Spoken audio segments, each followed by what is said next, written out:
Thanks everyone for joining us today at Post Media Place. For those of you joining us via the webcast, joining me today, I have Doug Lamb on my far right, who is our CFO and Executive Vice President.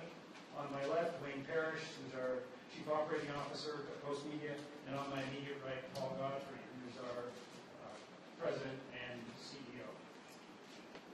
Late yesterday, our Board of Directors approved the transaction that was announced early today.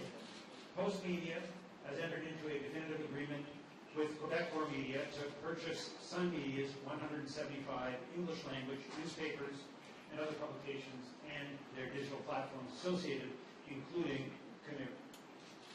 We will be waiting to close this deal for a number of months as we go through regulatory approvals, but today is a very exciting day.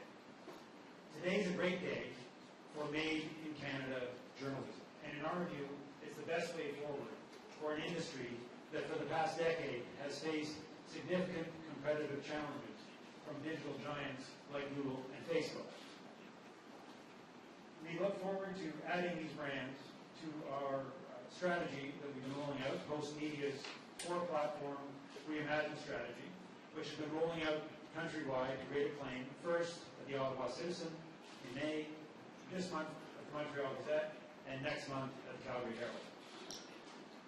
Post Media's management team has the strong support of the Board of Directors, and I, like the other directors, are looking forward to what the future holds, given the exciting addition of these great Sun Media brands. And with that, I'll turn it over to Paul. Thank you very much, Rod, and good morning, ladies and gentlemen, and welcome to everyone, and thank you for joining us today. The support of our chair and our board of directors is tremendously important to our executive team and to our entire company.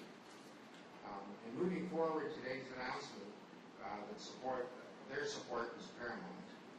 But we couldn't have done this deal without the support of our largest investor, Golden Tree Asset Management, along with other investors and debt holders participating to the tune of $316 million. That's a big bet on the future of this industry, a future often doubted by naysayers. I want to thank the team of Post Media, who worked incredibly hard to bring us to this day. It is impossible to thank everyone involved, but I want to especially thank Doug Lamb, Wayne Parrish, Jeff Haar, Michelle Hall, and the respective teams. I also want to acknowledge the work of Julian Akai as the corporate secretary and in the legal department, the extra special effort and the hours which she put in. It's no small feat to engineer an agreement like this, and I'm truly grateful for all their hard work and dedication to the future of this company. The thanks also has to go to our counterparts at Takeover, who work with us to ensure that the strong brands they have fostered are in good hands in the future. Since Post Media's inception in July of 2010, we have been focusing on transforming our organization from a legacy print business to a news media organization with compelling offerings across 4 platforms: print, web, tablet, and smartphone. As Rod mentioned, our reimagined strategy is rolling out across the country. The first launch in Ottawa has been, by all accounts, a great success with increased audiences and engagement. And what is a brilliant suite of products that we can be truly proud of. Bringing these great Sun brands into the Post Media family will, for many, be like a homecoming. Wayne Parrish, on the panel here today, is the CEO of Post Media, but in his former life held senior executive positions with Sun Media, including general manager, executive editor of the Toronto Sun, chairman, president, and CEO of the Canoe online network. In fact, Wayne really launched the whole online concept in Canada, and should be congratulated for that. Lou Clancy, with us in the audience today, is Post Media's senior vice president of content and leads our One Newsroom initiative that has been instrumental in the reimagined rollout. Lou spent 10 years with Sun Media Properties in an executive editorial role, including editor-in-chief of the Toronto Sun. Countless people across our organization, in our sales teams, newsroom, reader sales and service group, digital marketing, and more have worked at some properties over the years. And those at some properties today have worked at various post-media operations in the past as well. I myself was president and CEO of Sun Media and spent 16 years at that organization up till June of the year 2000. I must acknowledge the late Doug Creighton, publisher and founder of the Toronto Sun, who took a great chance by asking me to join the newspaper business when I was the chairman of Metropolitan Toronto. I am sure Doug has a smile on his face today from somewhere up above. So in some ways, today is a family reunion. We know we have a few months to go for the Competition Bureau review process to take place, but we are hopeful that in the not-too-distant future, we can truly welcome former colleagues and friends into the fold. I think I speak for all the management team today when I say we are truly excited about the future. One question becomes very obvious. Why are we buying newspapers in a shrinking industry environment? There are obvious reasons. We're not just buying a well-known newspaper brand in the name of Sun Media. As our chair has rightfully stated, we are evolving into a news media company with one print of 3 digital platforms. As I said before, the web, the smartphone, and the tablet in our media quartet. Besides the Sun Media newspapers, their digital properties are incredibly important. Digital audiences are unbelievably valuable to this strategic acquisition. Over time, our hope is that the Canoe and all the other related websites may very well become the jewel of the deal. Scale is important, especially scale in the digital world, as this acquisition makes us the largest digital news and information organization in the country with more than 12 million unique visitors per month. We need this scale and, of course, time to be able to compete with the giant foreign-owned, digital-only companies like Google, Facebook, Yahoo, Twitter, etc. By doing this transaction, we increase our revenue, improve our cash flow and bottom line, and most of all, reduce our debt to EBITDA leverage. Our bondholders should be pleased with this move as we deleverage and, of course, reduce risk. This is the first time in many moons that new equity is being invested into our industry. We intend to keep Sun Media's large daily newspaper open in those markets where we overlap. Their readers and their advertisers, in many cases, are different from those of close media. In fact, we already have a time-proven model where we own and operate 2 newspapers in the Vancouver market, and we have for more than 30 years, namely the Province and the other, coincidentally, called the Sun. We will be a much stronger company in every aspect. It will provide us with a much longer runway and allow us to build our new digital footprint to compete with the non-Canadian but larger digital competitors. Print advertising, the major source of newspaper revenue, has been in decline for several years. All newspapers' digital revenue growth has not been sufficient to replace what has been lost in print. Our ability to compete and achieve a more substantial market share of digital is essential. This is what makes this transaction very appealing to us. But even with the challenges, newspapers are still the creators of the most reliable, detailed, and accurate journalism that this country relies on. The broadcast sector also relies on newspapers as the initial source for much of their content. We believe that this industry is much stronger with the Sun and Post Media brands together than apart. Competing with behemoths of the digital world requires a greater and more compelling offering to marketers that rival foreign players. We must make these changes now so we can be positioned to effectively compete in this rapidly changing media environment. With the strategy we have, set forth for Post Media, complemented by the addition of more strong brands in the portfolio and people who are truly passionate about this business, we believe we have a winning combination and a brighter future ahead. Our next task is to present to the regulators, including the Competition Bureau, all the facts and the importance of completing this transaction. I'd like now to open the floor for questioning for Rod, Wayne, Doug, or myself. Thank you.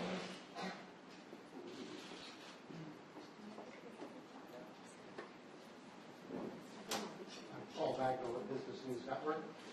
The central challenge in your business, obviously, is to increase digital revenues at a pace which is meaningful enough to offset the very steep declines in traditional revenue. How much closer to that goal does this bring you? One analyst says today that the revenues at Sun Media are coming down by about 10% a year. Yeah, there's no doubt all newspaper revenues are coming down. It doesn't matter where. We believe that the merger is necessary to help the overall situation. Our revenues will be going up, and our revenues in digital will be going up immediately because we now have a greater scale. And I think that, look, we're not going to be able to compete with Google and Facebook just because of this deal alone. I think we've got a lot of growing to do, and we're growing our platforms and our reimagining program that we have already launched in Ottawa and we'll be launching in Calgary, Montreal. So I think that we're setting the stage for increased revenues coming in because of this. And I think over time we will be able to. I think that without this, I think both newspaper organizations could flounder without it. Mr. Godfrey, Simon Dingley, CBC National News. I noticed one of the English language assets you didn't acquire is Sun TV. Can you tell us why? It wasn't for sale. No interest in it at all? Well, we're in the print and digital business going forward, and it never even came up in conversation because when we had discussions with Quebec Border, they basically said we're keeping Sun TV. One other question, sir, was Pierre Carl Pelleteau's recent ascension in politics part of the reason that you got into bed with the Sun in this deal? I have no idea, but he didn't. We can deal with him in recent days on this. This deal was basically got traction when he already entered the political bill.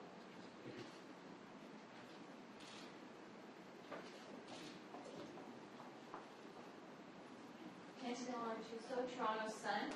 You appear to have a number of cities where you have two newspapers now in them. What are your plans for the Sun papers where that you already have a product in that market? Well, I've already said in my remarks that we intend to keep both papers open. We operate two papers in Vancouver, the Vancouver Sun, Vancouver province. We will have two separate newsrooms. They'll have their own editorial opinions. Sometimes they'll be the same, sometimes they'll be obviously different.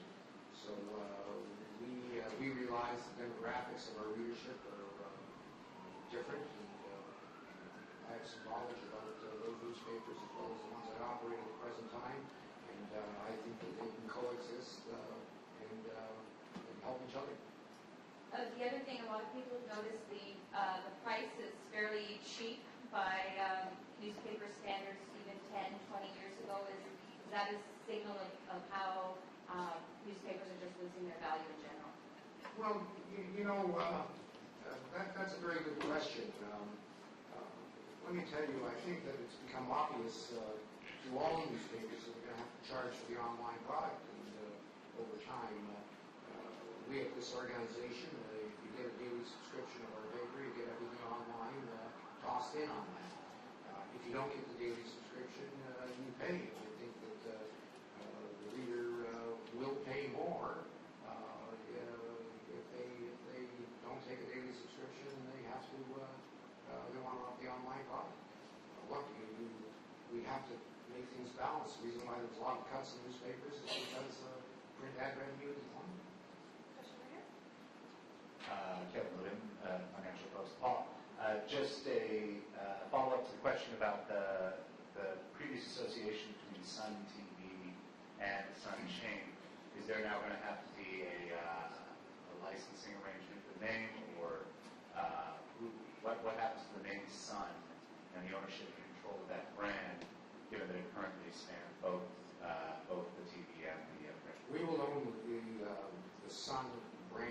Pins newspapers, including the logo, the Sun TV.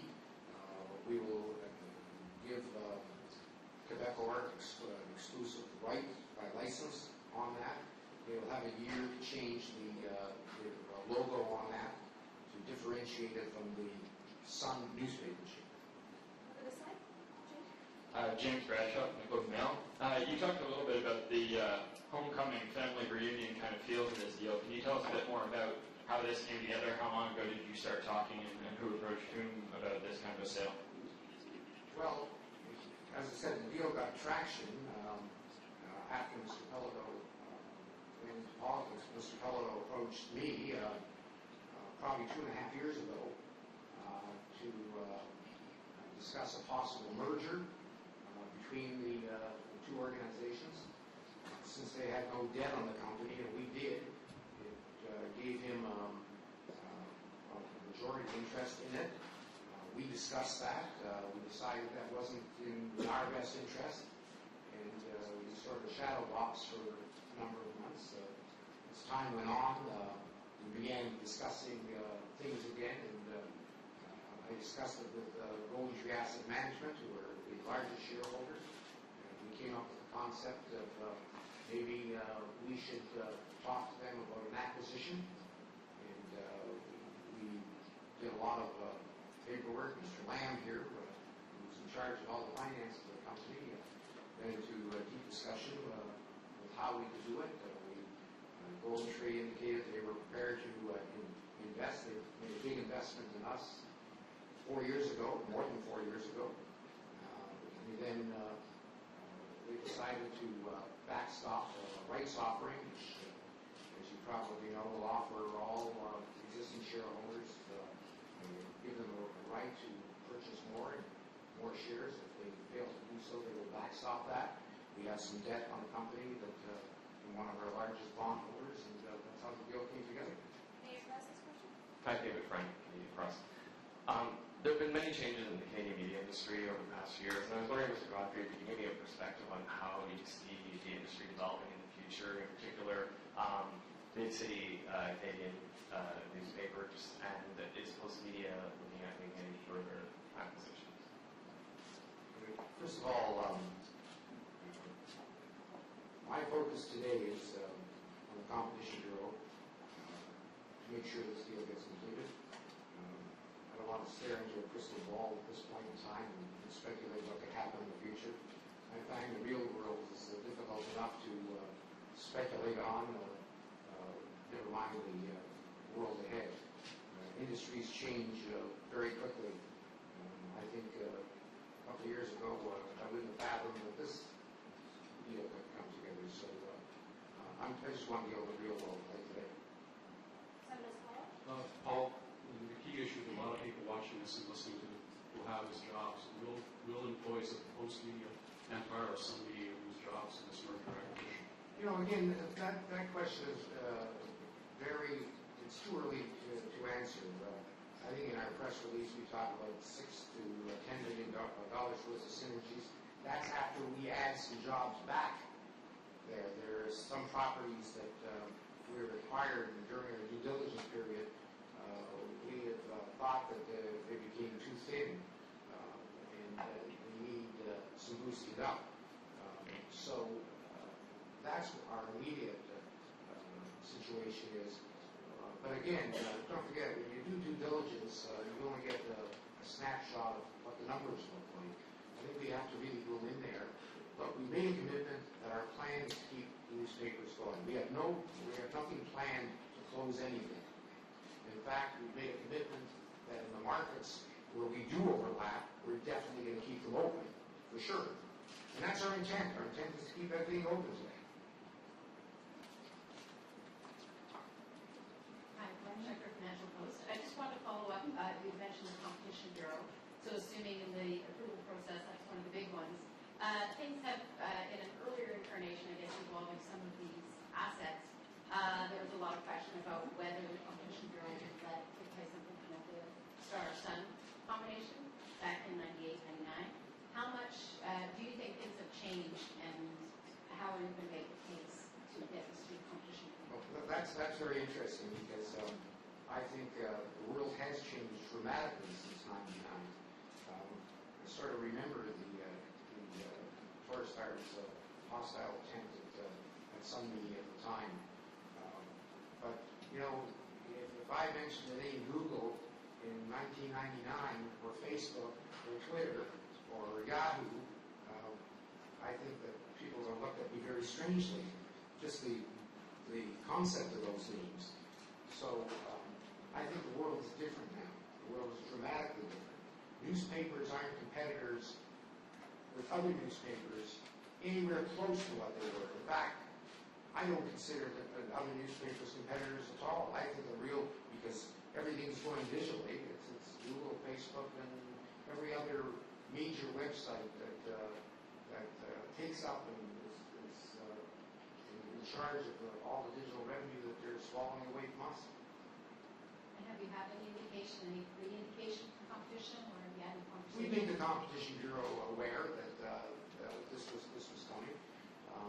We don't believe in surprising people at the last moment, so Takeover and I and the Post Media informed the Competition Bureau that there's quite a good possibility that this deal was going to proceed and that they should be ready for an application. If you don't have any further questions at this time, I'll thank everybody for joining us today. We do have some time available with Paul and Rod right after the